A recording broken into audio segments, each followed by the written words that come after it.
A minha mãe de Raya está ali para me ajuda.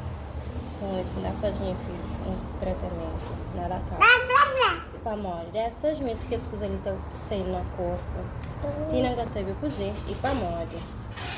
Já consultar, já vai clínica, já vai hospital, mas está fazendo análise na hora que você está conta.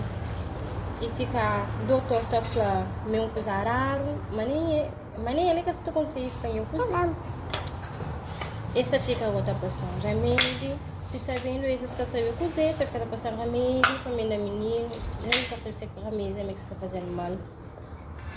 É isso, daqui de tudo alguém, amigo, família, tudo aquilo que hoje aquele vídeo ali, tudo aquilo que pode para ajudar, nem se ocupou com esse da consulta em filho. Tá morte. Passa nada fácil, fica doendo, filho o suficiente. O rosto tá ficando tudo inchado, tá ficando tendo dor no corpo, tá ficando só tá chora. Imagina, numa aí que tá querendo para ser filho.